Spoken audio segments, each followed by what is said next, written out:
طب هو اصلا اهلاوي ولا بقى اهلاوي لما جه؟ ايه ده مصري. ولو حصل حاجه كوره ما خلصتش فهو يشيل يعني هو ايه انا اديتها لك. هو ما حدش هيكلم حمدي الصافي، انما احمد صلاح كان لسه طبعا طالع شاب صغير وكده، فلو ضيعها هيزعل نقضي على مستقبله. فقال لك حمدي الصافي خلاص عمل كل حاجه نديله الكوره. منهم بطولتين افريقيا ورا بعض قدام الزمالك. فكرني بالبطولتين اللي مش عاوز افتكر منهم بطوله مش عاوز افتكرها.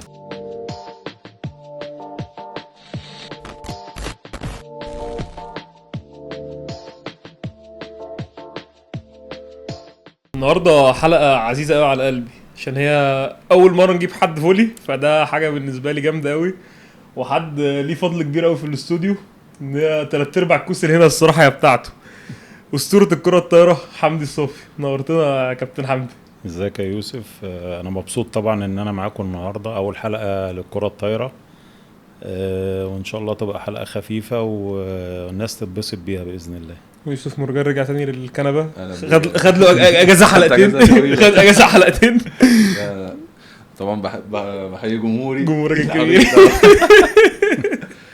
طب مين ألزز واحد قاعد هنا؟ مين؟ يوسف مرجان. انا قلت يوسف. لا يوسف الصافي، يوسف مرجان. لا انا مين ألزز واحد قاعد هنا؟ انتوا الاثنين كويسين الحمد لله. عايز توقعني ليه؟ مسيره جامده قوي قوي قوي وطويله. بداتها في اول حاجه في سموحه مع ايمن رشدي صديق الكفاح. احكي لي عن ايامك مع ايمن رشدي في الاول، بداها من الاول خالص كده، الدنيا مشيت معاك ازاي انت وهو؟ بص، هو نادي سموحه يعني متعرفش فيه حاجه غريبه كده، مميز في الكره الطايره ان هو بيجيب لعيبه كويسه ولاعيبه اطوال. يعني كان عندنا مدرب اسمه أسامة محرم في نادي سموحه، كان دايما بيلف على المدارس. كان عندنا زمان بقى كان في دوري المدارس في الالعاب كلها وكده، فكان بيلف على المدارس ويختار اللعيبه. فانا الاول اخدني من خلال دوري المدارس لنادي سموحه، وبعد كده ايمن رشدي انضم لنا بعديها بسنتين 3. فكانت فرقه سموحه في الناشئين دي فرقه، وكان معانا برضو واحد اسمه احمد عبد المتعال برضو كان حاجه برضو زينا كده. فكانت فرقه سموحه الحقيقه يعني فرقه غريبه قوي في الناشئين، كانت فرقه يعني مرعبه. تخسر؟ لا ما بتخسرش يعني. كانت اهلي زمالك اي حد كان بيجي في السكه كان بيتدمر. فطبعا الفرقه ديت في الناشئين عملت صيت جامد جدا على مستوى مصر والجمهوريه، اخذت بطوله جمهوريه وفي كذا مرحله سنيه، وكان تقريبا معظم الفرقه في منتخبات الناشئين والشباب وكده يعني. وتفتكر حد من الاهلي والزمالك بقى لما انت رحت الاهلي بعد كده كنت بتلعب قدامه كان جيلك في الناشئين وكنت بتكسبهم؟ كان مين جيلك قدامك في الاهلي في الناشئين ساعتها؟ الفضايح دي. لا يعني الجيل بتاعنا اللي كان ميدو مسلحي كان من ضمن كسبوهم في الناشئين. لو هم كسبونا برضه عشان كانت رايحه جايه، كانت رايحه جايه. كان في منافسه قويه بين الاهلي وسموحه في الناشئين في الفتره ديت. كان ميدو مسلحي، ياسين امين، محمد عبد الكريم كريمو، ياسر عبد المنعم، احمد رجب الله يرحمه. كل الاسماء ديت معظمها كان موجود في الفتره ديت في ناشئين النادي الاهلي يعني. الصيت بقى وكسبته وعملته، جه بقى الانديه بتتكلم عليك عايزينك. الزمالك جه الاول بقى ولا الاهلي ولا مشيت ازاي؟ لا بص، الاهلي اتكلم في مرحله الناشئين اللي هي يعني اللي هي الفتره اللي انا تحت 15 وتحت 17 كان الاهلي اتكلم، بس ما كانش فيه خطوات جديه تنفيذيه او جديه وكده. الزمالك بقى في الفتره اللي انا وصلت فيها تحت 19 سنه بقى كنت خلاص يعني استويت قوي. دخلت منتخب مصر الاول وكنت اساسي الحمد لله في منتخب مصر الاول. الزمالك اتحرك، طلبني وطلبني في بطولة أفريقية كان أخدني أنا ومعد من نادي سبورتنج، ممكن تكونوا ما تسمعوش عنه، اسمه محمد السيد قطة يعني. احنا الاثنين كان معد كويس قوي. احنا الاثنين رحنا مع فريق الزمالك إعارة في البطولة في المغرب، بطولة أندية في المغرب. الكلام ده طبعا وانا كنت في سموحة وفي منتخب مصر، وكان الزمالك خلاص بيخطط ان هو خلاص يعني ان حمدي معايا. بعد الاعاره دي بقى بعد الاعاره دي ساب كسبت البطوله دي ولا كسبتوش؟ لا ما كسبناش. ان هو بيخطط، ساب شيك في نادي سموحه مفتوح بقى ان انا خلاص هاجي هحط الرقم اللي سموحه عاوزه واخد حمدي. خلاص كانوا مظبطين الموضوع على كده يعني. الاهلي بقى اتدخل في الصفقه ديت. طبعا انت عارف انا اهلاوي والعيله كلها اهلاويه، فكنت منتظر ان الاهلي يعني يتدخل. ياخد انا خطوة. يعني انا شايف الزمالك بيتحرك وبيتفق مع سموحه وبيقدم عروض وكده. كان الاهلي الفتره دي ايه يعني لسه متردد، وكان الاهلي الفتره دي كان بيكسب، كان فرقه كويسه ان هو وبيكسب. مش محتاج يشتري حد كان أو- عنده عماد فاروق احسن لاعب في افريقيا في الفتره دي. لا هو كان عاوز، بس الموضوع ايه، الموضوع وصل في ماديا لمبلغ كبير قوي في الفتره ديت. مم. يعني كام اكبر لاعب كان بياخد في تاريخ مصر في الفتره ديت في كره القدم كان احمد الكاس، كان 30,000 جنيه في عقده. الموسم. كان 30,000 جنيه. محمد رمضان كان هداف الدوري 25,000 جنيه. فلما الاهلي سمع لاعب كره طايره هيتكلف 120,000 جنيه، ده كان رقم. 120,000 جنيه ده انتقال بس، لسه ما فيش عقد ولا اي حاجه. لا ده للنادي سموحه. أيوة. فطبعا الرقم كان رقم مخيف ساعتها، حتى الصحف كلها علقت ايه لاعب اللي بيلعب كره طايره ده اللي ب 120,000 جنيه، ومحمد رمضان واحمد الكاس يعني ب 30,000 جنيه. فطبعا الاهلي كان قلقان شويه من حته انه يتدخل في الصفقه على اساس ان هو عنده فرقه متكامله، وممكن يحصل يعني نوع من فوقة اللبس او أيوة. كده. بس في الوقت المناسب الاهلي اتدخل ودبر المبلغ من خارج النادي. كان ساعتها صفقه، يمكن من ناس كتير ما تعرفش الموضوع ده، كان ساعتها صفقه حسام وابراهيم رايحين وشات السويسري. كان مستر كامل ابو علي هو اللي في الصفقه، والصفقه كانت شغاله. فكابتن فؤاد عبد السلام دخل عليهم قال لهم انا عندي لاعب كذا ولو راح الزمالك الدنيا الكفه هتتقلب واحنا عاوزينه وكده. فحطوا المبلغ بتاعي من ضمن صفقه. طب انا عندي سؤال إبراهيم معلش، حسين. عشان انا جدتي كانت دايما تحكي لي يعني عن الموضوع ده، وكانت تقول لي ان انا ساعتها، انا جدي عاطف رزق كان طبعا. ساعتها رئيس الجهاز الكره الطايره كان وبتاع. رئيس هي الجهاز. قعدت لما انا ابتديت العب فولي وبقيت انا ويوسف صحابه بتاع، تقول لي ده كابتن حمدي ده جده عاطف هو اللي راح جابه، وراح له سموحه وراح له فعلا. مش عارف ايه، هو اللي جابه بتاع. فعلا. القصه دي فعلا حقيقيه؟ القصه دي فعلا انا كدب عاوز جدتك يا ابني يعني ما كدب هو- جدتك على لا، انا كده. عايز اسمع منه. لو عاوز يسمع. بص بجد انا خلاص كان الاستغنى طالع لنادي الزمالك لولا اللواء عاطف طبعا رزق والكابتن مجدي بيبو الله يرحمه. الاثنين طبعا اتحركوا تحرك سريع جدا، وعملوا اتصالات مع مجلس اداره نادي سموحه وعرضوا عليهم نفس المبلغ اللي هيدفعه الزمالك، وقالوا ان رغبه اللاعب هي رغبه اللاعب هي اللي تحكم. فعلا دخلت مجلس الاداره وعاوز تروح فين يا حمدي؟ قلت لهم الاهلي طبعا. ودي كانت بدايه بقى الانطلاقه مع النادي الاهلي. تخيل كان منطلق في الزمالك، كان زمانك كان زمان زملكاوي الدنيا حلوه. يا زمالك. كان الموضوع غريب قوي فعلا. طب وايمن رشدي كان ضمن الليله دي بقى ولا ايمن رشدي كان حاجه لا تانية؟ ايمن رشدي بص، كان ايمن رشدي اصغر مني بسنه. ماشي. فانا الاول اللي انتقلت للاهلي، هو بعد كده بعدها بسنتين برضه نفس الموضوع. ايمن رشدي برضه الزمالك حط فيه مبلغ كبير جدا ورمى برضه الشيك بتاعه في النادي سموحه. بس ايمن رشدي كانت علاقتي انا بيه قويه جدا. كنت يعني كان على طول معايا 24 ساعة.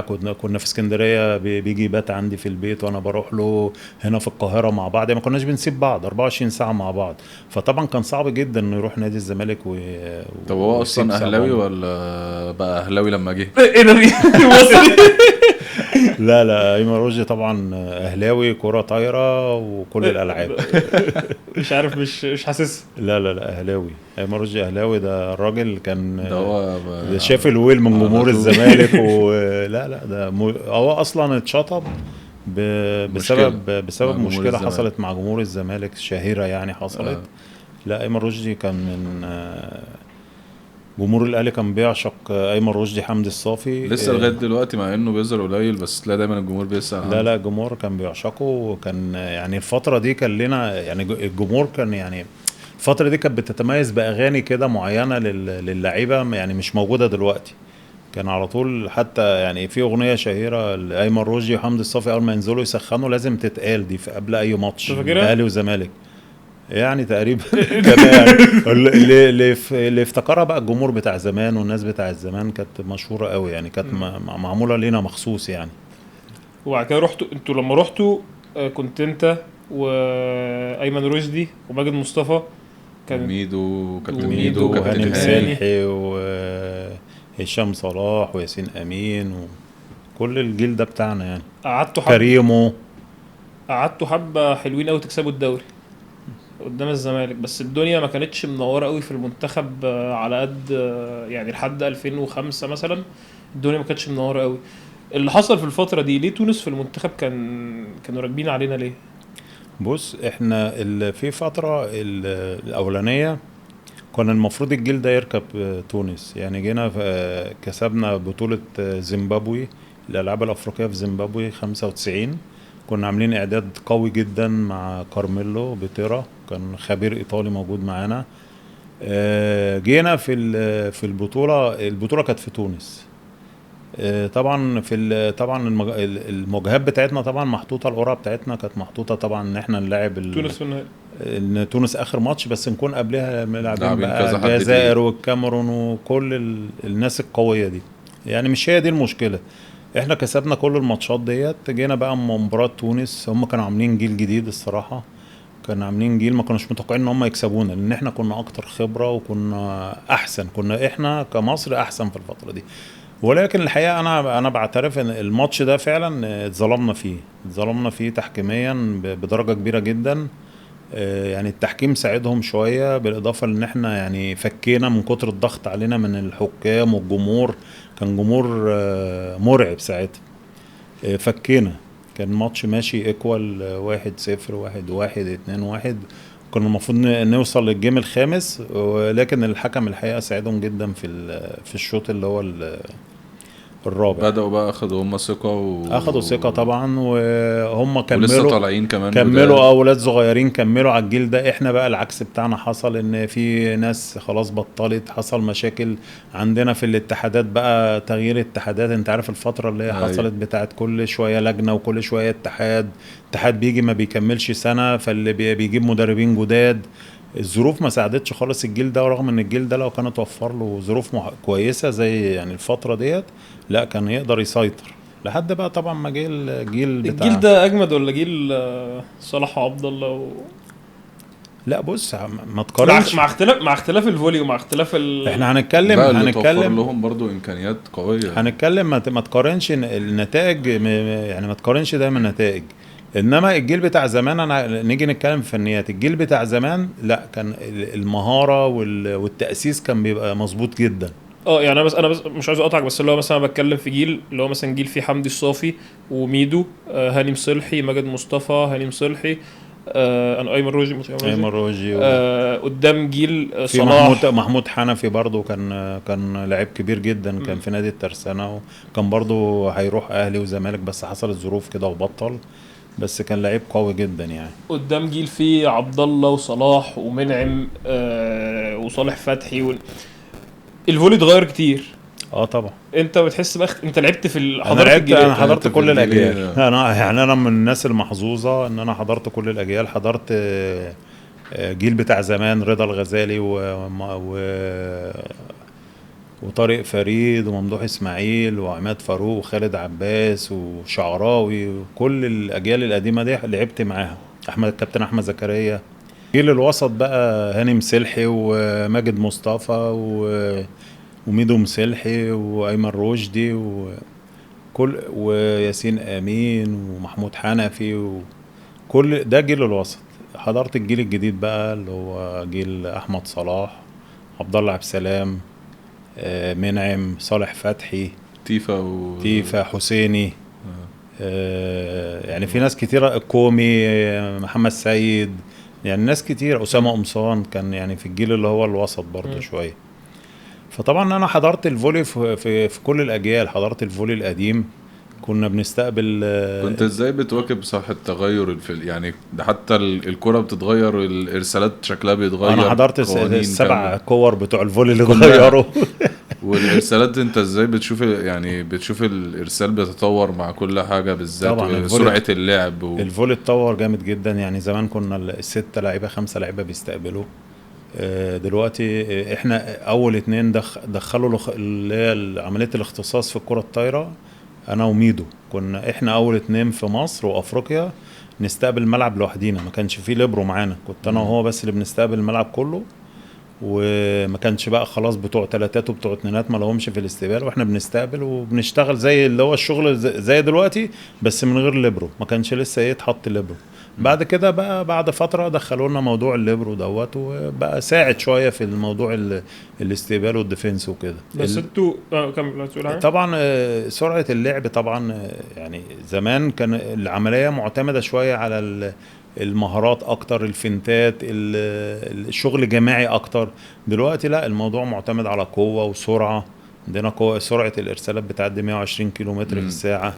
اللعيب دلوقتي بيطلع له 3 بلوك ما شاء الله، بيقدر يخلص. سرعة اللعب اسرع كتير. اللعيبه دلوقتي اطول، في لعيبه اطول بكتير دلوقتي. انت كنت بتعمل ايه علشان تقدر يعني انت في مثلا انت واخد على طريقه لعب معينه، بعد كده الناس اتغيرت وجاي بجيل اصغر منك سنا، كنت بطور نفسي. هو اصغر منك سنا وعنده الامكانيات دي، ازاي بتواكب معاه وتفضل حاطط رجلك في كنت بطور نفسي. يعني انا كنت دايما بطور نفسي. هو في ميزه فيا كمان، انا يعني طريقه لعبي بتعتمد على السرعه. يعني انا الكرة يعني مثلا ايه، يعني مش اللعيب اللي هو بياخد الكرة اللي هي في لعيبه مثلا تلاقي العنتيله، نهاد شحاته، الناس ديت كانت بتحب ايه، كرة عاليه وتعنتل وتعدي من البلوك. لا انا كانت كورتي سريعه جدا. يعني حتى الكابتن ابراهيم فخر الدين في وقت من الاوقات كان بيحسب، كانت اقل زمن في ليا ما حدش كسره في مصر وافريقيا. كان بيحسب زمن الكوره من البصير للضريب، فما حدش عرف يكسر الرقم. انت اسرع كوره بتخلص بسرعه، ما حدش عرف يكسر الرقم دوت، لان بتاع 3 طبعا عبال ما يجي يضم للكره البوش ما بيلحقش. فانا طبعا كان عندي ميزه السرعه دي، وعندي كمان الزوايا، يعني بعرف اخلص في زوايا حاده جدا، فكانت بتبقى صعبه برضه على البلوك. كل ده ساعدني ان انا ايه، تفضل موجود، ان انا افضل موجود واطور نفسي. طبعا مع عندي ميزه الاستقبال طبعا، دي كانت ده اساسي. دخلنا بقى لما دخل السباك القوي ده ابتدينا نتمرن عليه، فطبعا طورت نفسي برضه في الاستقبال. المهاره موجوده اصلا في الفلوتر مع السبايك اللي هو دخل بعد كده. فعمليه التطوير دي دايما كانت مخلياني ان انا اكمل جيل ورا جيل، يعني ان انا ابقى موجود في الستة الاساسي بتوع منتخب مصر والنادي الاهلي لمده طويله. يعني انا في المنتخب من 91، اخر حاجه لعبتها من المنتخب تقريبا 2009 و2010 في الفتره دي كلها. لا كان كاس القارات. كاس القارات في اليابان بعد افريقيا، كاس القارات، وبعديها ما دخل يعني بطلت بقى. وبمناسبه المنتخب، انت من اللعيبه القليله قوي اللي في مصر لعبت 2 اولمبياد. سيدني 2000 تقريبا انا واشرف ابو الحسن. بس ما حققناش نتائج كبيره قوي فيهم، بس كان انت تلعب 2 اولمبياد دي حاجه كبيره.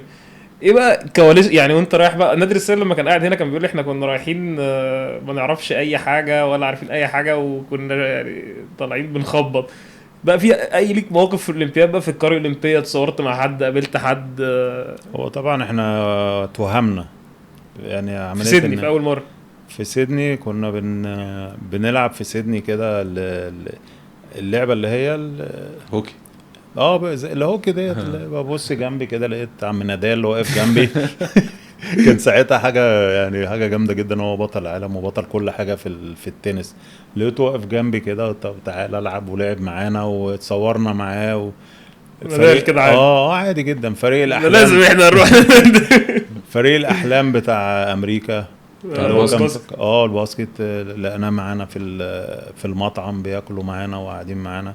في بكين بقى اخوك ميسي حبيبك ميسي برضو. ببص كده جنبي لقيته. هو انت ايه بتبص على كل ما يبص تلاقي حد بيبص كده؟ انت في القريه الاولمبيه فطبيعي هتخبط في اي حد، بس لما انت قاعد كده بتبص لقيت منتخب الارجنتين على يمينك وقاعد ميسي عادي جدا قاعد جنبك بياكل والناس قاعده تتصور معاه وكده. لا لا يعني ما بيبقاش بقى يعني في الاولمبياد ما بيبقاش حواليهم حراسه او كده؟ لا لا خالص ممنوع. ممنوع ممنوع يدخل حد القرية. في القريه الاولمبيه. حتى دلوقتي ما مش عارف حتى دلوقتي كان في دلوقتي في باكسبشنز يعني. لا في هم دلوقتي بص حاجات هم معينة. فريق الباسكت كان في اوقات كان بيروح يقعد في فنادق بره بتاع امريكا دايما هم عاملين بيقعد في مشكلة. فنادق بره، بس هم بيجوا وقت بيحبوا يعيشوا الاجواء جوه القريه الاولمبيه، بيجوا يعملوا يقضوا يوم يقعدوا يعني في فرق كانت في فرق امريكا كانت بتيجي تقعد، وفرق بتقعد فنادق يعني. بس فريق الارجنتين كوره كان موجود معانا شو يعني، شفتهم في المطعم بياكلوا معانا عادي يعني، وميسي موجود وكله صورت مع موجود. ميسي؟ لا ليه؟ مع اني بحبه ما جدا. انت بتحبه قوي. كان زحمه قوي الصراحه. كان زحمه كتير قوي، وكله الراجل حتى مش عارف ياكل يعني. انا صعب عليا يعني، كل ما يجي ياكل يوم واحد جاي يتصور مع، كل ما يجي ياكل فقلت بقى صور سيبه. حاجه. قلت سيبه بقى. حاجه كده. اه وغير كده كان تاني من اكبر الانجازات اللي في تاريخ مصر الماريا 2005 الالعاب العاب البحر المتوسط، او المره الوحيده اللي كسبناها تقريبا يعني. احنا انا وهو وحسيني لما رحنا لعبنا البطوله دي تقريبا خدنا السابع، ورجعوا قالوا لنا برافو عليكم انتوا عملتوا انجاز كبير. فدلوقتي انتوا كسبتوها، دي كانت المره الوحيده اللي انتوا كسبتوا. اول بطوله قويه للفولي في مصر كانت هي الماريا في 2005. حتى هي فتحت لناس كتير احتراف بعد كده. احمد وعبد الله ابتدوا جالهم عقود احتراف، وانا برضو جالي عقود احتراف. انا احترفت قبليها، قبل البطوله دي كنت احترفت في روسيا، وجالي بعديها ايطاليا، بس ما حبيتش ان انا يعني اخد التجربه تاني. فالبطوله دي كان ليها ظروف معينه يعني. بطوله احنا الصراحه مش هقول لك ان احنا رايحين ناخدها، مش متوقعين انتوا لا. طالعين. احنا لا. خسرنا اول ماتش من اسبانيا في اسبانيا. اقول لك بس ظروف قبل البطوله يعني. احنا رايحين لمنا طبعا من مخلصين السيزون بتاعنا، ما لحقناش طبعا نعمل معسكر طويل وكده. كان في فتره امتحانات للطلبه، فما لحقتش بقى. انت عارف الظروف اللي هو بيبقى اقل من شهر، واللعيبه بتمتحن، واللعيبه مش منتظمه في التمرين قوي، ومفيش ماتشات وديه خلاص بقى، ومفيش معسكرات، مفيش اي حاجات. لمينا يلا بينا نروح البطوله. طبعا كان معانا في المجموعه اسبانيا كان ساعتها لعبه نهائي اوروبا مع روسيا، وكانت واخده رابع عالم. وهي البلد المنظم كمان والبلد المنظم، كانت فرقه تقيله جدا في الفتره ديت. رحنا اول ماتش الساعه 10 الصبح. مشكله بقى الماتشات البدري. تعرفين طبعا اللاعب المصري طبعا الصبح ما فيش خالص. الحمد لله في ساعه الا ربع 3-0 ما شفناش. فطبعا ايه يعني، انت فاضل لك كرواتيا يعني تاني الفرقه الثالثه معانا في المجموعه. كرواتيا لازم تكسب، هتخسر خلاص هتروح. فسمعنا برضو واحنا مروحين بقى بعد ماتش اسبانيا، يلا عشان نحجز لفريق الطايره ولاد، عشان بكره هيخسروا. بكره هيخسروا واحجز لهم بقى عشان يرجعوا مصر. طبعا لسه بقى لناش يومين يا جماعه، ما لحقناش. والماريا وعايز تتفسح والماريا لا والبحر المتوسط ديت بتبقى عامله زي الدوره الاولمبيه، بس بصوره مصغره شويه. بيبقى نفس القريه الاولمبيه، حاجه زي القريه الاولمبيه كده. وفرق بقى جميع الفرق من البحر المتوسط، فرق اوروبا على فرق عربيه، بيبقى الجو جميل جدا يعني. فطبعا احنا يعني قلنا خلاص ده بكره هنلعب كرواتيا وشكرا، وهنروح يعني. المهم رحنا ماتش كرواتيا يا جماعه، يلا ونشد ونحاول ونعمل، لمنا نفسينا. والحقيقه كان معانا مدرب كويس قوي، فيلاسكو فيسكو فازلين. وكان معنا الكابتن احمد زكريا، كان برضو مدرب عام مع الكابتن فيسكو. جاز كان الحقيقه الراجل ده كان عنده ميزه كويسه جدا، كان بيحفظنا الماتشات كلها. كان حته السكاوتنج عنده عاليه قوي، كان بينزلك قبل الماتش تبقى حافظ الفرقه اللي قصادك مهما كانت قوه الفرقه دي. كان بيدينا باور اكتر، بيدينا قوه اكتر، ان احنا نازلين حافظين الفرقه اللي قصادنا ازاي نلعب عليها ازاي. عنده معلومات عن كل فرق العالم، عن كل لاعيبه العالم، فكان بيدينا يعني باور وقوه اضافيه. وكان دايما يحسسنا يعني زائد فنياته يعني بيحسسنا ان احنا مش اقل من اللعيبه، إحنا مش مش اقل من اللعيبه دي قريبين. خالص، قريبين جدا. بس احنا مشكلتنا التنظيم وان احنا ما بنستعدش كويس، بس انتوا كلاعيبه تقدروا تكسبوا وتلعبوا مع اي حد. فعلا الثقه دي ابتدت ترجع لنا واحده واحده. لعبنا مع كرواتيا، هم يكسبوا شوط احنا نكسب شوط، هم يكسبوا شوط احنا نكسب شوط، كسبنا 3-2 الخامس، وفضلنا طبعا ضمننا ان احنا نكمل في البطوله لغينا وكده. حجوزات الطيران بقى اه ورجعنا تاني والبعثه فرشنا اللي هو بقى خالد تاني. زين ساعتها لغى حجز التذاكر، كان هو اللي موجود معانا، لغى حجز التذاكر، وابتدى بقى ايه يبقى في ثقه في فريق الفولي شويه انه ممكن يعملوا حاجه. كل ماتش بقى يكلمونا وكانوا واقفين الصراحه في ظهرنا شدها جامد. لكم واحنا واثقين فيكم اه الاول وابتدى بقى الروح المعنويه الموضوع اتغير. تعلى وكده. شويه شويه ابتدينا ندخل في البطوله بقى، ودور الثمانيه ودور قبل النهائي، والنهائي طبعا لعبنا ساعتها الثمانيه، ولعبنا اليونان صربيا وصربيا يونان، وبعد كده وصلنا بقى لاسبانيا تاني اللي هي كسبك 3-0 في ساعه الا ربع. اللي كسباني 3-0 لعبة في في ساعه بس الا ربع. بالليل بقى بالليل بقى الساعه 6 و10000 متفرج. اه يعني الماتش حتى الفيديوهات لو هتقدروا تشوفوها، الصاله متقفله 10000 متفرج فعلا بيشجعوا فريق قوي جدا. ابتدينا قبلها بيوم بقى ايه، كان في نغمه بس شويه، انت عارف اللاعب المصري بقى احنا خلاص كده بقى ايه تمام أوي. عملنا اللي علينا. فنيخه. عملنا اللي علينا، واللعيبه ريحت شويه، وكان كان في رصد المكافآت كويسه جدا، اللي يجيب ذهب واللي يجيب فضه واللي يجيب كام برونز. تفتكر لنا كان كام كده؟ كان تقريبا الذهب ساعتها برضو كان رقم كويس، كان 60,000 جنيه الذهب، وكان ساعتها رقم كويس. ده 30 دلوقتي والله لحد دلوقتي. لحد آه. دلوقتي لو 60,000 يعني جنيه. كان تقريبا الفضة 30 او 40 والبرونز 20 حاجة زي كده. يعني احنا خلاص ضمننا بقى ايه ان احنا فضة، خلاص ما احنا وصلنا نهائي ضمننا فضة. لعيبة بقى يعني ايه خرجوا شوية، اللي خرج يتمشى واللي خرج يعمل ايه، وعندنا الماتش طبعا تاني يوم. فطبعا انا ايه يعني انا كنت حاسس ان احنا ممكن، يعني كنت شفت فريق اسبانيا كان كله حتى البطوله دي كان ناس كتير قوي صغيرين تقريبا. انت كنت انت واشرف كنت انا والعايدي بس. اشرف ما كانش موجود. لا اشرف ما كانش موجود. كنت انا ووائل العايدي اكبر اتنين، ومن الجيل القديم كله بقى عبد الله عبد السلام كان لسه صغيرين. عبد الله عبد السلام واحمد صلاح واسامه قمصان والكومي ومنعم وصالح فتحي كان اعتذر قبل البطوله عشان عنده امتحانات متاخره ما عرفش يجي. ايمن فؤاد، حسام شعراوي، محمد السيد، محمد علي بتاع الزمالك. يعني كان كله صغير. بص الفرقه ديت برضو كانت حاجه غريبه قوي، كان 11 واحد من الاهلي او 10 من الاهلي و2 من الزمالك. كان منعم ومحمد علي بس من الزمالك، وال10 باقيين الاهلي.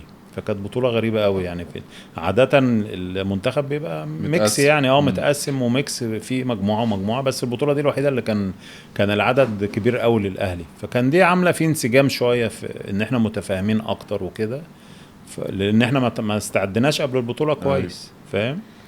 فروحنا النهائي الحمد لله ربنا وفقنا وكسبنا 3-2 وحققنا انجاز كبير. يعني البلوك الاخير بتاع انا وقمصان. انت وقمصان. انا وقمصان طبعا كان عندهم ولد عالي جدا، ولد اشول كان عالي جدا. طول الماتش هارينا طبعا، يعني مش عارفين نمسكه جامد. فالمهم في النقطه ديت احنا ايه الاول طبعا اخوك عبد الله عبد السلام يعني افتكر عبد الله عبد السلام عمل فيها حركه يعني صباح الفل. يعني معاه احمد صلاح على الشبكه طبعا ماشي، وانا كنت ورا. والنقطه 5 كان ساعتها في الجيم الخامس تقريبا 14-13 لا ليهم 14-13 ليهم. فطبعا انا قلت خلاص هيرفع لاحمد صلاح على الشبكه. لقيته بيرفع لي من 6 معلم و3 بلوك و3 بلوك. انت عارف طبعا بلوكات الاوروبا، و3 بلوك وشيل يا معلم. وانت اصلا ما دخلتش. انا ما كنتش عامل حسابي 100%، بس كنت عارف دماغ عبد الله ان هو حمدي الصافي كبير، ولو حصل حاجه كوره ما خلصتش فهو يشيل. يعني هو انا اديتها لك هو ما حدش هيكلم حمدي الصافي. انما احمد صلاح كان لسه طبعا طالع شاب صغير وكده، فلو ضيعها هيزعل على مستقبله. فقال لك حمدي الصافي خلاص عمل كل حاجه نديله الكوره. المهم دخلت ورحت مغمض ومدي الكوره الحمد لله، يعني جت في ايديهم ونزلت في ملعبهم. تعادلنا 14 طلعنا على الشبكه، احمد خلص كوره، انا واسامه قمصان خدنا البلوك اللي هو المشهور دوت من ناحيه اللعيب بتاع واحد الاوبزيت الاشول. طبعا الدنيا بقى خدنا البطوله، ما حدش كان مصدق، وخدنا 60,000 جنيه واخدنا 60. لا ساعتها ضحكوا علينا. لا والله العظيم. لا اخدنا 60، بس هو المفروض ايه، هم كانوا ساعتها قال لك ال60 للاعب فردي، الفرقه الجماعيه تاخد 60 في 6 اللعيبه اللي في الملعب وتتقسم على الفرق. يعني حصل بس احنا 60 في 3. بس احنا ايه يعني كنا فرحانين طبعا، يعني ما كانش فارق معانا قوي ان احنا يعني الفلوس قوي، اكتر من ان احنا كنا ساعتها يعني اخدنا شهرة كبيرة جدا. فريق الفولي ابتدى يتحط على الخريطة، ابتدى يتعرف، ابتدى يعني يبقى في شكل للكرة الطايرة. يعني البطولة دي فعلا ده، وبعد كده بقى اكتسحنا افريقيا من اهم العالمي البطولة ديت هي اللي حطت الفولي على اول السلم المجد، لان انت بعديها اكتسحت فعلا بطولات افريقيا، ابتديت كاس القارات تروح تكسب فرق كبيرة، بطولة العالم وكاس العالم ابتدينا نكسب. يعني بعدها 2007 كسبنا استراليا وكوريا في فرقة ثالثة مش فاكر مين. كنا فرق اسيا خلاص ابتدينا تعدي المرحلة نعدي مرحلة ان اسيا خلاص احنا بنكسب اسيا. كنا خلاص بقى ايه ابتدينا نناطح في فرق اوروبا. فانا اعتقد ان يعني لو كان يعني تكمل على الشغل ده كان زمان مصر ممكن تعمل زي يعني قريب من الشغل الهاندبول، يعني ممكن تخش بالاضافه طبعا كان عندنا منتخبات ناشئين بقى بعد كده جات الولاد الصغيرين اللي حققوا مراكز بقى على مستوى العالم. لو كان كملوا بيها لا كان الفولي هيروح حته تانية. يعني هرجع معاك نكمل انجازات المنتخب، بس قبل ما نكملها نخش بقى في شويه خناقات كده. ماتش تونس اللي كان في الصاله عندنا اللي تاهلنا بيه اولمبياد سيدني، الخناقه اللي حصلت، الخناقه اللي قلبت الدنيا عندنا في النادي، ايه اللي حصل وايه الخناقه مين ضرب ومين جري كمان؟ سمعت انك مسكت بتاع العصايه دي وضربت كام واحد. لا يعني بص هو اقول لك حاجه، انت واحد قاعد دلوقتي بتتكلم واحد قدامي هادي وبتاع، لكن الفيديو جايبك قاعد بتمسك حديده وبتضرب بيها الناس. انا هادي على طول. هو بص البطوله ديت ظروفها، اولا انا كنت لسه متجوز في السنه ديت، كانت اتعملت في اول اخر 99 اول 2000 كنت لسه متجوز. كنت عامل عمليه في السمانه، يعني حاجتين يخلصوا على اي لاعب، عمليه في السمانه ومتجوز وراجع وزني تقيل شويه، ما كنتش لسه قدرت اوصل للفورمه بتاعتي. بس كابتن ابراهيم كان مصمم ان انا ابقى موجود، كان ثقته فيا بلا حدود الحقيقه في الفتره ديت. هو عارف ان انا هقدر اظبط له الملعب، حتى لو انا يعني مش هجيب مستواي بس هقدر استقبله، هقدر اخلص بالخبره بالحاجات دي. وجيت مع البطوله واحده لحد ما وصلنا. طبعا كنت انا ساعتها انا واسلام عوض بنلعب اربعات، كان ميدو مصاب تقريبا في البطوله ديت، ماجد مصطفى كان موجود، هو اشرف ابو الحسن.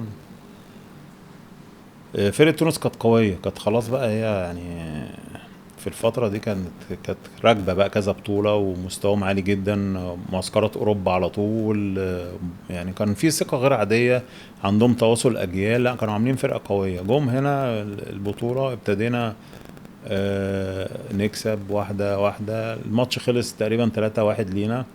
هم كان لهم اعتراض على الحكم ساعتها وحاولوا يعتدوا عليه بعد المباراة. احنا رايحين نسلم عليهم بعد الماتش، انت عارف طبعا كان زمان بنيجي على الشبكه ونسلم، فلقينا اللعيبه راحت بتهز كرسي الحكم والحكم ايه بيقع عليا انا ونهاد شحاته.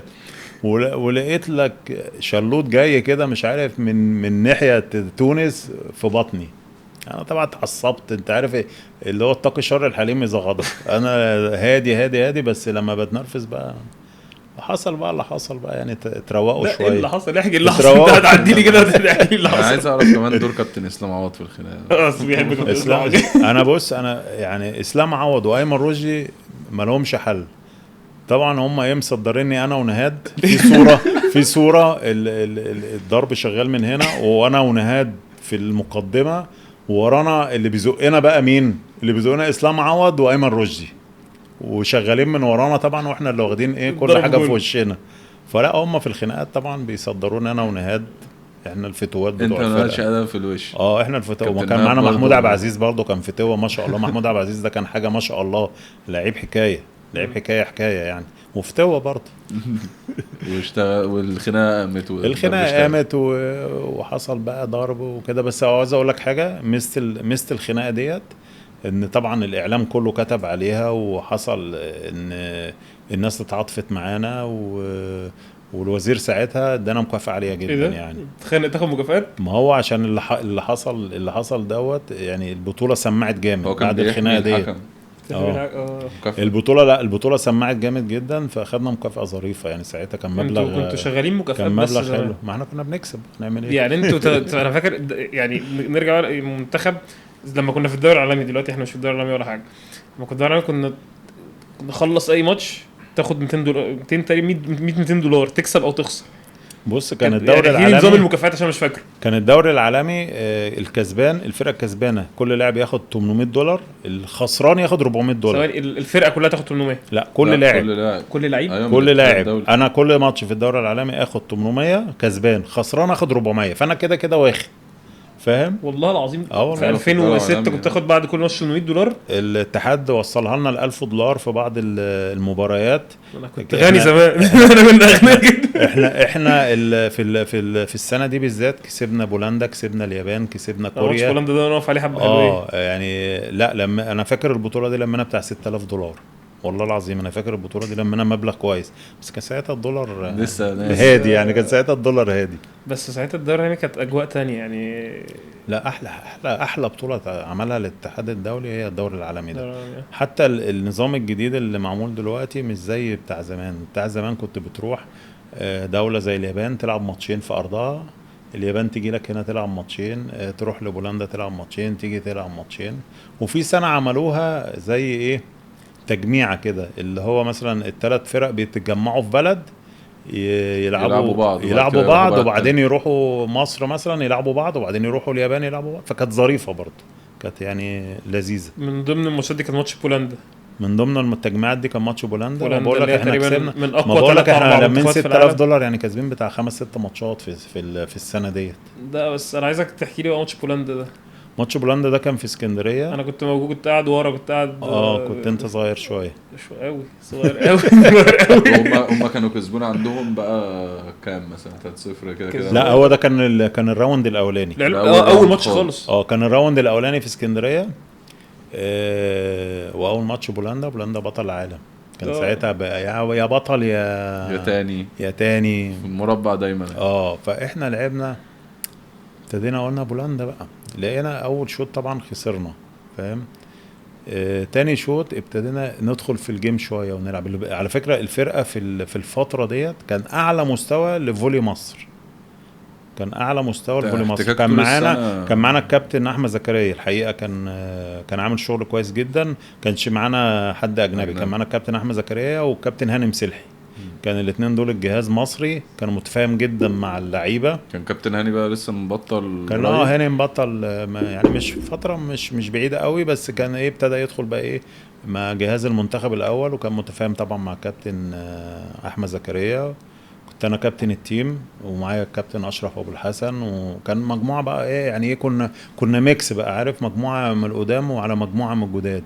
الفرقه كانت عاليه جدا يعني. عاوز اقول لك الفولي اللي كان بيتلعب فولي عالي عالي عالي يعني، من اكتر الفترات اللي الواحد استمتع بيها في الفولي في الفتره ديت. ليه؟ بتكسب فرق عالميه، بتأدي اداء حاسس ان انت مش اقل من اي فرقه. بتكسب كوريا بسهوله، بتكسب اليابان، بتكسب بولندا. لا كان الفرقه كانت عاليه جدا في الفتره ديت. كسبنا ولعبنا ماتشات حلوه قوي. وماتش بولندا ده خسرنا الشوط الاول، ابتدينا شويه كسبنا الشوط الثاني. وانت نزلت من بره، نزلت الماتش ده من بره. انا ما كنت ما ابتديتش لان انا ما كنتش بادئ معاهم فتره الاعداد في الفتره ديت. كان الكابتن احمد زكريا بيدخلني يعني واحده عشان ما اتصابش. دخلت الشوط الثاني، ماشيت معايا الحمد لله، واديت وعليت الفرقه طبعا.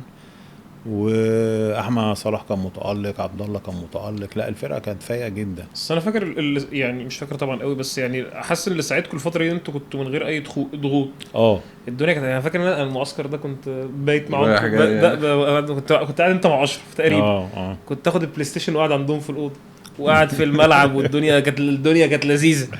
الفترة ديت فعلا الضغوط كانت قليلة علينا، كان الحوافز كانت عالية، الاتحاد كان محفزنا قوي، كان عامل لنا كمان يعني احنا كان بقول مكافآت طبعا. كنت بقول لك $800 يعني كنا ال $800 بتوع المكسب، كان الاتحاد بيحط لنا كمان 200 عليهم، فالماتش كان $1000. فلا كانت حوافز حلوة جدا والفرقة كانت مستقرة نفسيا، الجهاز كان كويس، كان متفاهم معانا جدا، كان بأمانة كنت أنا برضو حلقة الوصل بين اللعيبة والجهاز والاتحاد كانت كويسة جدا الفترة دي، كنت أنا قايم بيها كويس. كان معايا كمان أشرف أبو الحسن الحقيقة، كان هو الكابتن التاني، كان مساعدني فيها قوي، وكان يعني من برضو عملية أنا وهو عملية السيطرة على اللعيبة الصغيرة دي مش سهلة، إن أنت تخلي اللعيب الصغير دوت يدخل معاك ويندمج مع لعيب كبير وتحفزه وتخليه يطلع كل اللي عنده، لان اللعيب الصغير هو الباور، انت عندك الباور في اللعيب الصغير واحنا الخبرات. ما ينفعش من اللعيب الصغير لوحده مش هيعمل حاجه، واللعيب الكبير لوحده مش هيعمل حاجه، فاحنا الاثنين اندمجنا، ويعني حصل بقى التكامل في الفرقه في الوقت ده يعني. وانت في الاهلي بقى لعبت تقريبا قد ايه في الاهلي؟ انا جيت الاهلي سنه 91، مشيت 2009 2000 واخر موسم 2010 يعني 19 سنه. اخر موسم واخدين 4 بطولات عربيه الموسم اللي هو الرخم موسم ده اللي هو موسم رباعيه، كان ما كانش فيه بقى سوبر بقى. يعني احنا لو كان في سوبر كنا خدنا خماسيه وسداسيه كمان لو كان في، لان الفرقه كانت جامده جدا. خدنا عربيه على الزمالك نهائي، خدنا افريقيه زمالك نهائي، كاس زمالك نهائي، دوري زمالك نهائي. انا بس عايز ابدا معاك من الاول شويه. انت في 19 سنه في الاهلي خدت تقريبا 14 دوري و12 كاس تقريبا، يعني تسيد سيطره انك من 19 سنه في 19 سنه تكسب 14 دوري دي. فانت عشت مع الاهلي، كنت انت في اغلب السنين كنت انت مع عبد الله مع صلاح مع ولا عادي، فكنت زي كده بيقولوا انتوا سوبر تيم، اللي هو يعني لما يوم ما تخسروا دوري ده حاجه كارثه.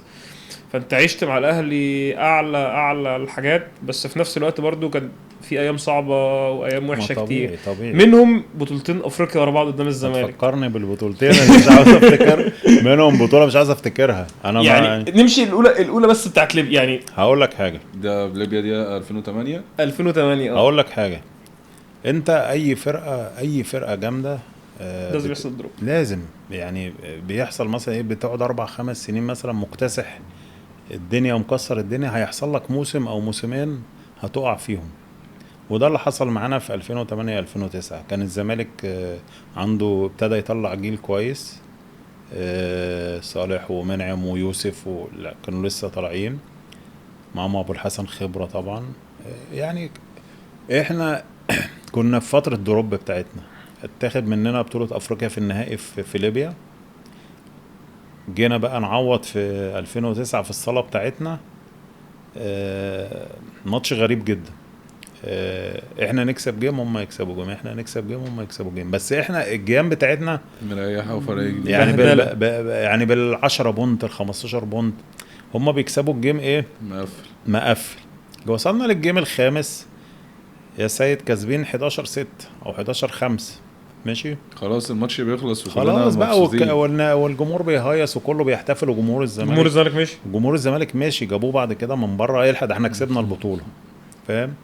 بيحطوا بقى المدرجات بتاعت اللي هي المراكز والكاس طلع وخلاص هنحتفل بقى وما فيش كده في الفولي طبعا، ما فيش ما ينفعش في الفولي تحتفل قبل الماتش ما ينتهي، وده اللي حصل. احنا احتفلنا قبل الماتش ما ينتهي، وسبحان الله الشبكه وقفت خالص، كناش عارفين نخلص كوره، هم بيطلعوا دفنسات غريبه والدنيا مشيت معاهم، اتعادلوا اتكهربنا. يعني عاوز اقول لك حاجه، يعني ماتش البنات لو حد شافه يعني حاجه قريبه من كده، يعني شبه حاجه قريبه من كده. وانت عملت ايه بعد الماتش؟ انا فاكر السنه دي صلاح كان بيحكي لي ان هو مش مثلا بعد الماتش ده راح بيت مشي، هو عبد الله ما كانش معانا الموسم ده. صلاح انا فاهم، عبد الله ما كانش معانا، كان قاعد في المدرج، انا فاكر عبد الله في المدرج شايفه كنت انا وصلاح، وكان معانا محمد عبد الرحمن ومحمد الحسيني وحسام وحسام بوصل. وسام حسته، ويعني وبقيت الفرقه.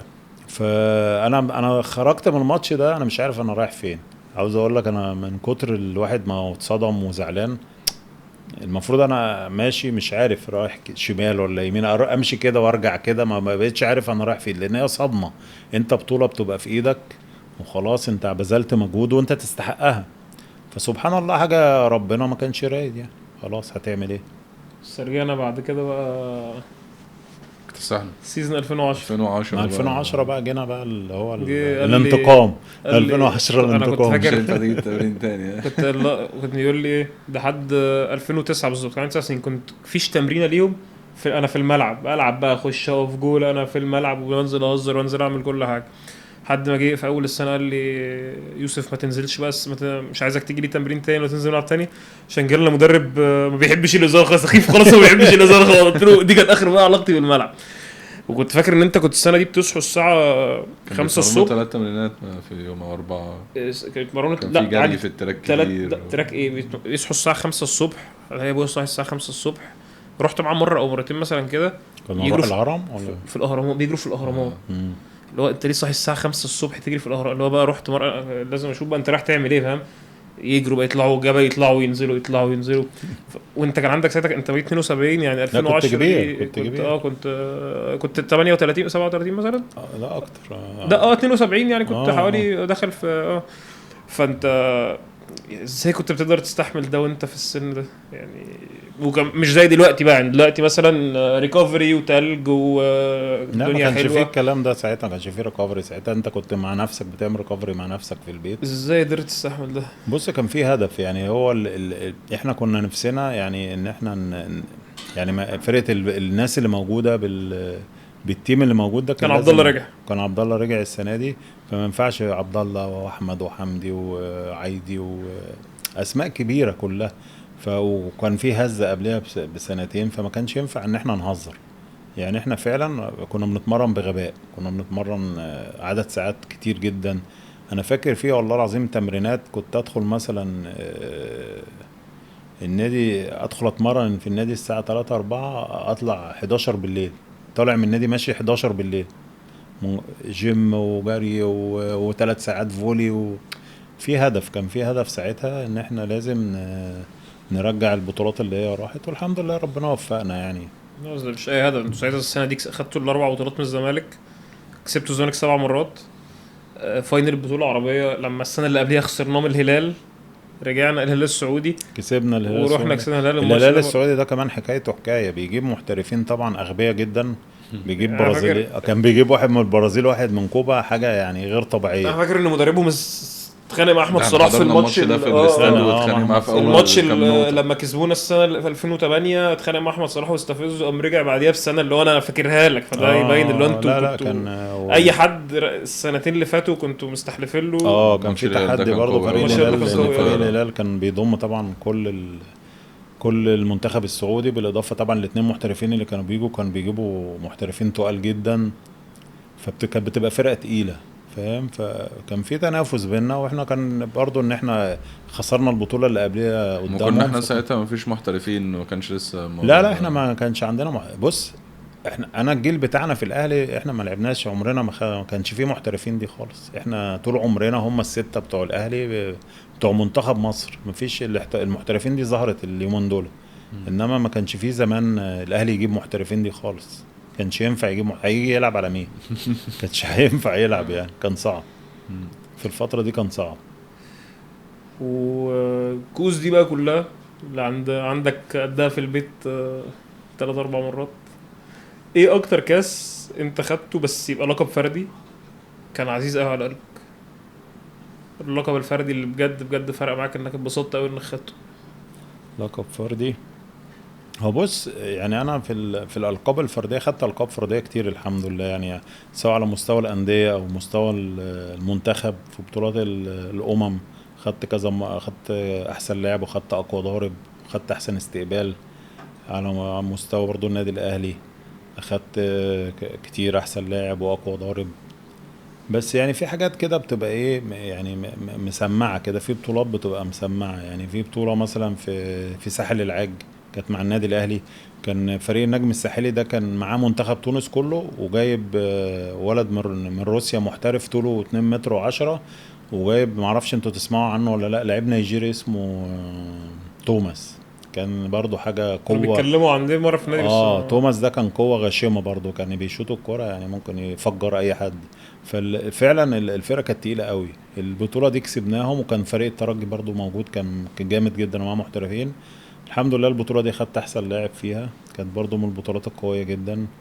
مع منتخب مصر طبعا احسن لاعب في بطولة الامم في مصر هنا، خدتها برضو، كانت كويسة، كانت من الكؤوس الكويسة بالنسبة لي. في بقى حاجات اللي هي مثلا احسن لاعب في مباراة مثلا في كأس العالم، يعني في مباراة كوريا، مباراة تهيألي تونس. مش هي دي. حاجات زي كده، دي لا زي لا دي. لا لا، دي او دي دي دي دي احسن لاعب تقريبا، مش فاكر في مباراة تونس او مباراة كوريا، مش هو فاكر يعني. انت اصلا واخد سبعة ابطال افريقيا اه مع الاهلي. وستة كاس الكؤوس. انهي واحدة كانت يعني حسيت ان هي دي اقرب يعني احلى بطولة ليك، او في لعبتها، او في, اكتر واحدة بتحبها مع الاهلي. مع الاهلي في افريقيا. مم. اه هي في بتاعت كينيا وبتاعت بتاعت السنغال، البطولتين دول كانوا دول قويين سنه كام جدا. وسنه كام؟ مش كينيا دي 2010؟ مش لا بتاعت لا، تونس؟ بتاعت تونس 2010، 2010 اللي هي مع اللي هي اللي هي كسبت الأخيرة بالزمالك. دي مش لا مش لا لا اعز واحده. لا، مش مسألة أعز، أنا بتكلم على القوة. يعني ديت أنا كسبت الزمالك في النهائي، بس البطولات التانية دي كان فيها 4 5 فرق جامدين يقدروا يكسبوا البطولة. يعني البطولة بتاعت الزمالك دي كان فيها مثلا الزمالك وفرقة تانية مم. جامدين، إنما اللي بقول لك عليهم دول فيهم 4 5 فرق دول يعني كانوا سنه كام تقريبا؟ في 97 وفي واحدة في 96 تقريبا أو 95. البطولات دي كانت جامدة جدا. كان فرق الجزائر كانت قوية جدا، فرق تونس كانت قوية، كاميرون كان بس قويين. ده الاثنين مع الاهلي كل دول ولا مع واحده مع الأهلي. المقاولين؟ انهي واحده كانت مع المقاولين؟ مع المقاولين دي بقى قصة تانية برضو، انت بتفكر بتجيب قصه حاجات، بتجيب المقاولين. حاجات غريبة، جبت المقاولين حاجات. دي صورة ده المقاولين صورة انا طلع. كل ما نخش صورة هتلاقي الصورة الاقي تلاقي صالة صورة. الصورة المقاولين كلهم لعيبة حاطين، الاهلي دول صورة فريق المقاولين كرة طايرة فاز على الزمالك ايه اللي حصل في ساعتها اصلا انك أفريقيا. في تروح نهائي تلعب؟ ابطال الكؤوس 3-0. مم. تخيل شركة المقاولين تاخد بطولة افريقيا، احنا كنا فريق المقاولين، احنا بنلعب لفريق الشركة. فالفريق الاهلي كان اتوقف في السنة ديت، فقالوا هندخل خناقة ولا ايه فريق. اللي حصل؟ لا كان في مشكلة كده في مشكلة تونس بين الاتحاد. زمان، ما بين الاتحاد وقفوا كذا لعيب والفرقة اتوقفت من المشاركة. فدخلوا فريق قال لك هنعمل دورة بين فريق المقاولين ومصر الطيران وبتروجيت، واحدة منهم تدخل هيروح مع يمثل يخش مع مصر الزمالك. مع الزمالك. المقاولين كسب البطولة وكسب التصفيات. بس انت وكانت ما كنت بقى مصر الطيران وكده معاهم لعيبة برضو كان عصام كويسين. معوض وناس بس انت جامدة ما جدا كنتش رحت تلعب معاهم لما في تصفية البطولة كنت رحت على البطولة على طول؟ تصفيات البطولة كان في مشكلة ان انا كنت مع المقاولين ورايح مصر الطيران.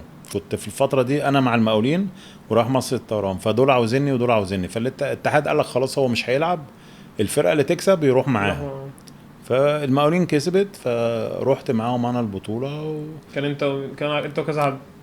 وكنت انا وميدو وهاني وايمن رشدي وياسين امين، كان في لاعب من الترسانة خالد ابراهيم، وكان في مصطفى من الجزيرة وسيد عبد الفتاح من الترسانة وعلاء مفتاح.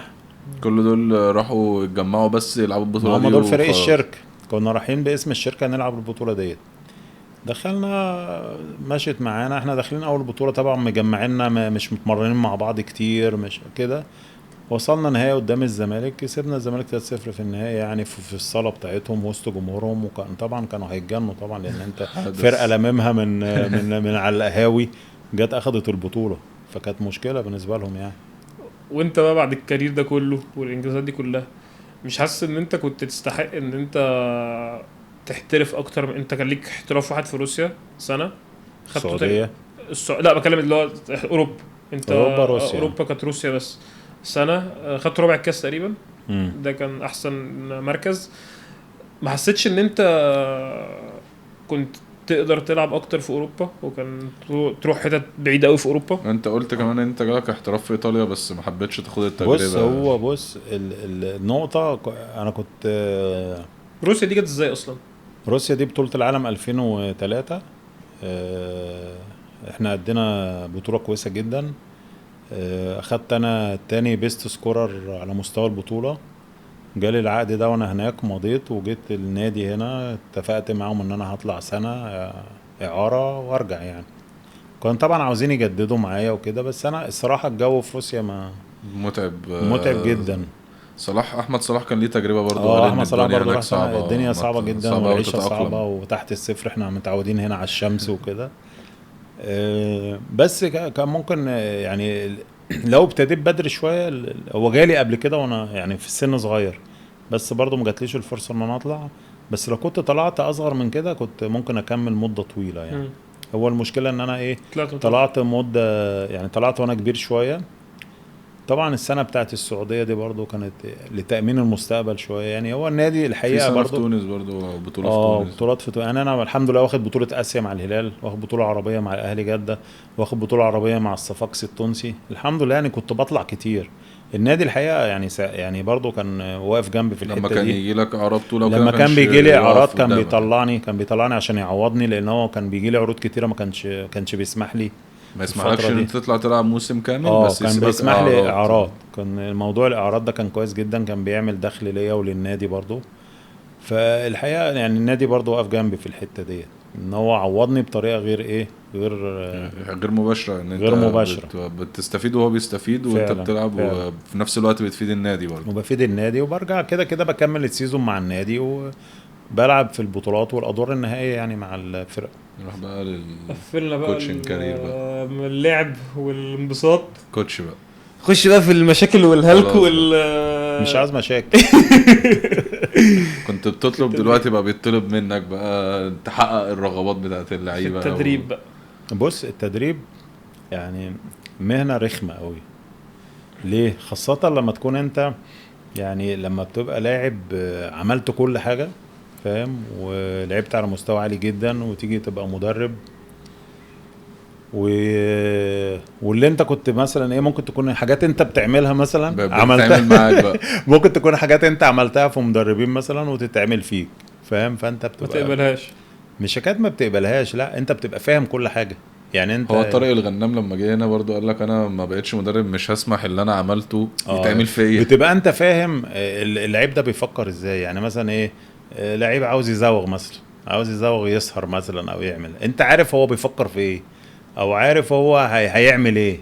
او لعيب مثلا بيتدلع، انت عارف ان هو بيتدلع يعني. كل حاجة بتبقى عارفها وبتتعمل ازاي، وعارف اللعيب بيعمل ايه. فبتبقى مشكلة بالنسبة لك ان انت عارف ان ده هيعمل كذا، فانت لازم تعالج بقى الكلام ده. انت كمدرب لازم تتعامل مع اللاعب، تحاول تحتويه، تحاول تفهمه يعني. انا اوقات كتيرة كنت اقعد مع البنات اقول لهم يا جماعة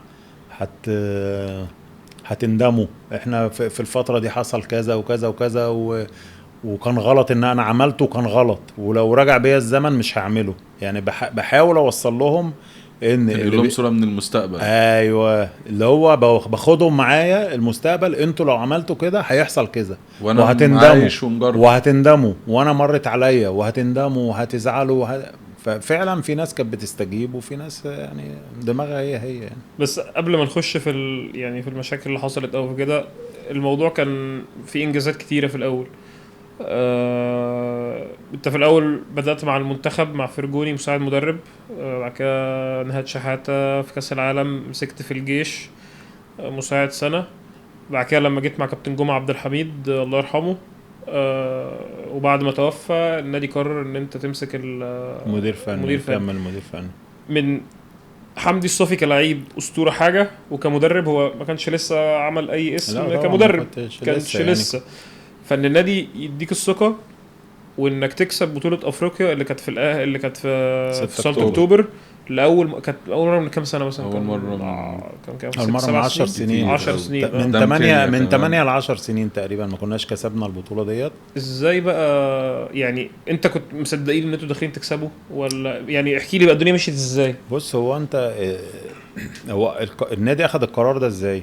ان انتوا تشاركوا اصلا ولا ان انت يعينوك؟ لا ان انا اتعين ان انا يعني انت كنت في نص سيزون فاهم، كنت تقريبا يعني مشيت في الدوري شويه بسيطه يعني. ففي الوقت ده كان صعب ان حد يجي من بره يدخل على الفرقه. فهو النادي فكر تفكير كويس ان الجهاز اللي موجود كنت انا وياسر صلاح معايا ان احنا نكمل، لان احنا اكتر ناس حافظين الفرقه وعارفين الفرقه يعني عاوز اقول لك الفرقه في الوقت ده كانت صعبه جدا، كانت ظروفها صعبه جدا. كان طبعا ما كانش في حد من خبره او الناس اللي هي واقفه على رجليها غير نهله سامح وشريهان سامح. كان برضه في فترة تجديد وكان لسه الأهلي بيبني فرقة وانجي جديدة. الشامي كانت برضو بس كانت سارة طلعت برضو كانت اصابات وكانت يعني لسه ما كان عندها اصابات كتيره وما كانتش منتظمه شويه في التدريبات وكده. كانت سارة طلعت الليبرو برضو كانت يعني في يعني تقريبا كانت بتفنش في السنه ديت. فالموضوع كان صعب جدا، فاضطرينا بقى احنا نشتغل ان احنا نصعد بنات صغيره. كان مريم متولي ساعتها ونور ياسين ومايا ممدوح ورحمة حسن، بنات صغيرة كلها. ده كان لسه بقى ملاش بيبدأوا ما عند في الفريق لسه الأول. كلهم كانوا تحت 16 و18، ما كانوش لسه حتى طلعوا درجة أولى، بالإضافة طبعا لبعض اللاعبات اللي كانوا موجودين. ابتدينا اشتغلنا معاهم والناس كانوا حابيننا جدا وكانوا حابين الجهاز وكانوا متفاهمين معانا. اشتغلنا كويس قوي، كسبنا بطولة أفريقيا. كان بطولة أفريقيا كانت قبل الدوري والكاس. كان ساعتها لسه آية الشامي في الشمس كانت فرقة، وسارة أمين كانت في الشمس كانت فرقة، وندى معوض كانت في الشمس. فريق الشمس كان قوي جدا قوي جدا جدا. احنا كسبنا الدوري ساعتها ماتش فاصل. لعبنا معاهم الدوري على ماتش فاصل وكسبنا الكاس بعد كده من أول ماتش. فلا الفرقة بتاعتنا كانت لسه بتبني فاهم؟ بس من اول سنه ب3 بطولات منهم واحده افريقيا. من اول سنه 3 بطولات وانت بتبني فاهم. فطبعا لا كان الوضع صعب طبعا، وكانت وضعيه صعبه جدا. ما كانش فيه لسه طبعا حته ان انت تقدر تجيب لعيب زي دلوقتي تجيب بقى من انديه بره وكده. ما كانش لسه موضوع ان انت اللي يخلص عقده ويمشي والكلام دوت فاهم. فكانت البنات لسه مربوطه بانديتها. فلا كنت شغال قبل ما تعرف تجيبوا فريده وآية الشامي. كنا شغالين بقى باللي موجود. كنا معتمدين على اللعيبه المحترفه ومريم متولي ونهله سامح، شريهان سامح. كانت شريهان كمان بتلعب وهي عندها اصابات. فلا كان وضع صعب، بس الحمد لله ربنا وفقنا يعني في الموسم ده وحققنا 3 بطولات. وابتدينا بقى ايه واحده واحده ندعم بقى يعني ابتدينا نزود لعيبه من بره على مجموعه الناشئات اللي طالعه من تحت. واتعمل بقى الجيل اللي هو حصد تقريبا 23 بطولة، 4 أفريقيا، 2 عربية، 9 دوري و8 كاس. دولت البطولات اللي حققتها مع الفرقة يعني. كانت كل حاجة ماشية كويس. حصل كده إخفاقات. مرة بطولة عربية، ومرة أفريقية، ومرة أفريقية، لحد السيزن اللي فات اللي حصل فيه المشكله بتاعت الخمس بنات. المشكله بتاعت البنات. انا كنت في فرنسا، ما كنتش متابع معاك قوي اللي بيحصل اول باول، بس حسيت ان هو يا جماعه عادي. انا دلوقتي واحد لعيب محترف باخد في حته 5 جنيه، جالي في حته بره 10 جنيه، مشيت. الجمهور حقه يزعل وحقه اللي هو ينتقد او يتضايق او كده، عادي لانه في الاخر جمهور. بس الشحن بقى يعني مثلا كيجو السنه دي راح من الزمالك الاهلي، الجمهور يسف شويه يتريق شويه عادي. محسن مثلا في الفولي من سنتين، سيف حسن، الجمهور يسف، بس ما فيش ولا واحده من دول خدت الشحن بين المسؤولين وبين اللعيبه وبعضهم وكده قد ال4 بنات دول. انت كنت عايش الموقف من اوله لاخره. ليه الشحن ده حصل؟ ليه الدنيا هاجت كده على بعضها؟ انا مش عايز اتكلم في مشاكل، بس هو النقطه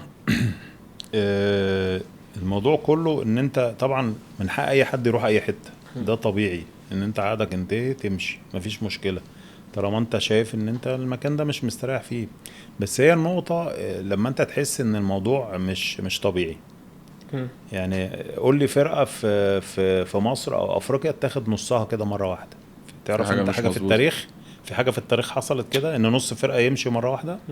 لا موضوع مش مظبوط وانا عرفت كل تفاصيله وعرفت كل حاجه وعرفت تفاصيل كتيره وحاجات كتيره من الناس يعني. بالذات ان هم لما جم مشوا ما كانش في مثلا اخفاق او ما كانش في حاجه، بالعكس ده الدنيا مستقره. لا هم كلهم بص، هم نجاحات كلهم شغال. بص مش كلهم مشوا عشان فلوس، في اللي مشي عشان عاوز يلعب واللي مشي عشان الفلوس يعني يعني السبب مش واحد السبب مش واحد، بس هو يعني اتجمعوا ماشي، اللعبه على اتجمعت فكره ان هم عايزين على فكره يمشوا. ان هم عاوزين يمشوا وكده، وفي الاول وفي الاخر خلاص يعني الموضوع حصل اختيارات خلاص. اختيار هم اخدوا اختيارهم وعاشوا حياتهم، والفرقه والنادي الاهلي جدد الفرقه وبيشتغل على الفرقه وعادي، وهيكسبوا وهيخسروا. الموضوع ده لعلمك يعني جه في مصلحه الفرقتين، المنتخب مصلحه كمان. الفرقتين. لا سيبك من المنتخب، انا بتكلم في مصلحه الفرقتين، ان الاهلي والزمالك دلوقتي بقى ماتش قوي جدا. لنسبه مشاهده عالية. اكتر لعبه في الالعاب البنات دلوقتي فيها نسبه مشاهده، ان من اللي حصل ده اللي هو انتقال اللاعبات دوت بقى عمل شو شويه وعمل سسبنس شويه، فالناس كلها عاوزه تشوف الاهلي هيعمل ايه مع الزمالك والزمالك هيعمل ايه مع الاهلي. بقى المنافسه علت شويه، فجت في مصلحه اللعيبه، عقودهم علت، طبعا بقوا مشهورين اكيد اكتر من الاول. ولسه العقود عمالة تعلى والعقود- قوي. لسه العقود متسربه كمان. بس هو الواحد بيبقى انا شخصيا بس كانت فتره صعبه عليك ولا طبعا عادي؟ طبعا يعني انت تاخد منك نص الفرقه ويمكن اكتر من، يعني الناس قوه كبيره جدا في الفرقه ومطلوب منك ان انت تكسب في حد زعلت منه او زعلت عليه يعني معين في طبعا طبعا في ناس زعلت منها وفي ناس ما زعلتش، لان في ناس طبعا انت بتبقى عارف العلاقات طبعا، في ناس زعلت منها لان ما كنتش متوقع منها كده، وفي ناس عادي خلاص هي اختارت طريقها يعني. طب انت لما كنت الاداره وجهت الشكر للخمسه او خلاص مش هنجدد للخمسه وهيمشوا، انت الاداره بلغتك قبل القرار ده، ولا هم اخدوا القرار وبعد كده قالوا لك كابتن حمدي هي دي الفرقه وهو ده اللي موجود خلاص النادي مش هيجدد للناس دي، لا ولا بص، في رأي فني؟ اللعيبه كانت معانا لحد اخر لحظه، اللعيبه كانت معانا لحد نهائي افريقيا اللي كان في في تونس، كانوا معانا، وكان المعلومه اللي عندنا وعند النادي ان هم لسه بيفكروا، وان هم لو في عروض يعني العروض بقت كويسه ممكن يعني يمضوا في الاهلي. كان المعلومه عندنا ان هم ما مضوش، كل التاكيدات منهم ان هم ما مضوش ما مضوش في الزمالك قصدي. ما مضوش في الزمالك. لو كنت اعرف ان واحده فيهم مضت في الزمالك ما كنتش هسفرها معايا، حتى الخمسه لو كنت اعرف ان الخمسه مضوا في الزمالك ما كانوش هيطلعوا معايا البطوله، حتى لو كنت هطلع اخسر يعني هطلع بناشئين مش مشكله، كده كده خلاص. بس انا المعلومه اللي عندي منهم ان هم ما كانوش مضوا وان هم طالعين البطوله مركزين في البطوله، لما نخلص البطوله هنرجع نمضي. انت اتفاجئت ان هم اوريدي مضوا، فحتى لو الاهلي كانوا عدلوا العروض بتاعتهم لا هم خلاص هم كانوا كده كانوا واخدين قرارهم خلاص، وكان الموضوع يعني واحنا راجعين من تونس كان الموضوع باين ان هم خلاص مخلصين يعني. لان اتعرض عليهم حاجات وما استجابوش. بس كسبت الدوري.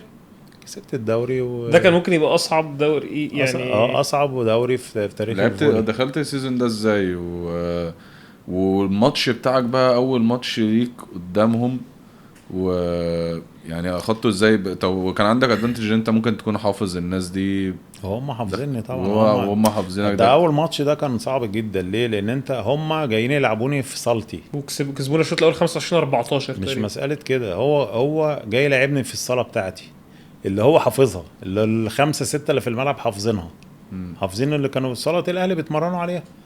واول مره حته نفسيه اللعيبه بتاعتي مش متعوده يلعبوا قصاد اللعيبه ديت. ما عندكش كمان حته اللي هي اللي هم ادفانتج ان انت بتلعب على ارضك مش موجوده كمان؟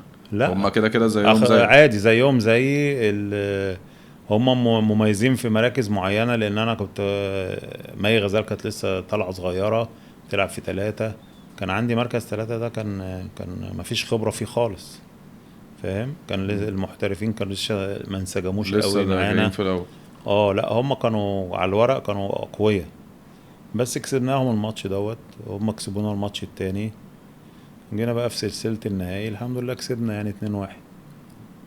وبالتالي ده كانت اصعب حاجه ان انت تحضر اللعيبه ذهنيا. طبعا وانت خسرت اول ماتش. السنه ديت مشكلتها كان كمان نفسيا، ان اللعيبه مش متعوده تلعب قصاد اللعيبه دي، كانت معاهم في الملعب فلما بقى قصادهم مره واحده يعني بالاضافه للي هم اللعيبه دي فنيا كويسين يعني فريد العسقلاني، مريم متولي، لا تقال يعني. فحته نفسيه كمان فوق المستوى الفني، فدي طبعا اللعيبه التانية عندها الحافز، عندها حافز انها تكتب عندها الحافز تاريخ. انها تلعب غير لعيبتي. انا لعيبتي ما عندهم حافز وكل حاجه، بس التانيين عندهم حافز اقوى، وعندهم بيقولوا عليها ايه، انا بلعب بغل بغل قصاد. بقى. عارف الغل عايز مش يثبت غل اللي حاجه هو- وحشه، مش غل لا حاجه وحشه، بيغل لنفسه اللي هو عايز يثبت ان هو صح، ان انا كنت الغل اللي استحق. هو في الرياضه، ان انا أيوة. ان انا كنت في النادي دوت ومشيت وما اتفقوش معايا وواحده مثلا ما بتحبش المدرب ده، واحده تحبش ما البنت بتحبش دي. النادي ده، واحده ما بتحبش، مش يعني مجموعه عوامل كده خلت الامور صعبه يعني. بس انت السنه دي طلعت يعني الناس شافت حمدي الصافي تاني. يعني دايما كان مش بيتاخد عليك، بس تقول لك ده هادي بزياده. في الماتشات حتى ناس مثلا تقول لك يا جماعه ده هادي بزياده، يعني انت طبيعتك هادي، بس الناس تاخد عليك مثلا ده هادي قوي ما ينفعش كده. الماتش ده انا شفت حاجه اللي هو لا بقى عصبيه بقى وحماس ابن لذينه ما شفتوش قبل كده. يعني طلعت حاجه جواك انت ما كانت يعني. لا ما هي هو بيبقى تحدي، فاهم انت قبل كده ممكن ما تكونش ايه يعني عارف لما تكون انت ايه كده كده عارف امكانياتك ان انت هتكسب، فاهم، فعارف هتكسب حتى لو وصلت للشوط الخامس عارف ان انت ايه امكانياتك هتكسب، فبتبقى هادي شويه. غير لما تبقى انت بقى حد في تحدي كبير قدامك، في كل حاجه، واخد لعيبتك، مدرب واخد لعيبتك مثلا وبيتحداك بيهم. يعني برضو ما كانت غريبه قوي. ما كانتش حلو. لا طبعا يعني كنت واخدها تحدي السنه دي. كنت واخدها تحدي جدا يعني، ان انا لا انت خدت اللعيبه اوكي تمام، خدت اللعيبه وخدت احسن لعيبه في مصر وكسبتك برضو في الدوري عادي، مفيش مشكله. طب بعد كده بقى عندي اخر سؤال. حمدي الصافي بكاريره ده كله بكل اللي هو عمله ده، لو في نصيحة مثلا يحب ينصحها للشباب الصغير ده احنا اخر سؤال قبل ما نخش، احنا كده في الجد هنخش بس نلعب نهلس بقى في الاخر بقى اللي هو في لعب لسه فيها لعب بقى في لعب. ايه النصيحة اللي تحب اللي انت في الاول قلت لما كنت بتنصح البنات ان انت في غلطات وقعت فيها بتنصحهم بيها انهم ما يقعوش فيها؟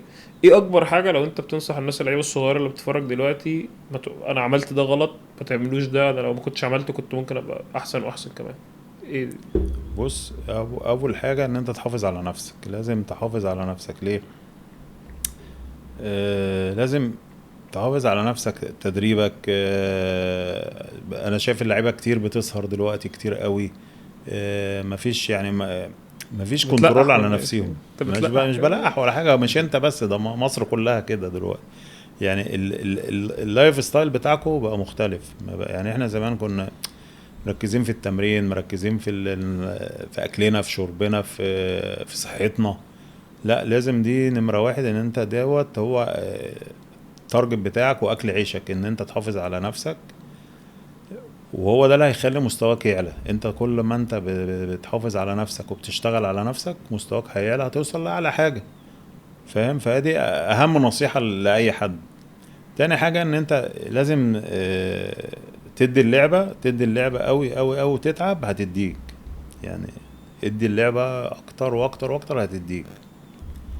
يعني الرياضة دلوقتي ما شاء الله بقت حاجة كويسة، بقى فيها دخل كويس، بقى فيها عقود كويسة، فيعني بقت شغلة. يعني انت مثلا معلش اي موظف هتروح تشتغل موظف هتتفحت من 8 الصبح ل 6 بالليل، مش هتجيب عشر اللي انت هتاخده من الرياضة، فاهم. فلا حاجة كويسة تستاهل ان انت تتعب عشانها وتشتغل على نفسك فيها. نبص للكاميرا وقول مين اكتر ابن بتحبه في عيالك؟ اكتر ابن بحبه في عيالي البنت لا والغلطة عربيتك بره والله كلم الرجاله تطلع تكسرها لك مش تفرق معايا حاجه. طب ونور ايه؟ نور مش موجودة يعني حطها بس انت هيخليك شباب بقى. يعني ايه، ولاد ولا بنات؟ لا الولاد وبنات كله. ايه البكر ده اللي هو الاولاني يعني بكر. لا كله الصراحه كل واحد ليه معزه خاصه يعني مختلفه عن التاني، كل واحد كده بحبه بطريقه معينه، بس التلاتة يعني بحبهم قوي يعني. ماشي خلاص هنعديها لك عشان قوي بقى. نلعب معاك بقى لعبه سريعه، يعني دخلنا بقى في الهلس خالص. هقول لك 5 لعيبه 4، انا هقول واحد وواحد وانت مش عارف مين اللي يعني مش عارف مين الجاي، انت هتقول مثلا ديك اسم تحطه من 1 ل5 وانت ترانك، بس مش عارف مين الجاي، فانت وحظك بقى يعني انت تخيش. يعني مثلا ممكن انت واحد تختاره تحطه رقم 1، اجي اقول لك الاسم بعده تلاقيه اجمل منه، فانت بس بقى انت لازم رقم 1 راح عليك تظبطها وانت فهتحط مش رقم 2 بقى. فانت ماشي. لازم تظبطها من غير ما تبقى عارف الاسماء. ماشي. انا هبدا ماشي. وبعد كده هو ماشي. محمد عبد المنعم.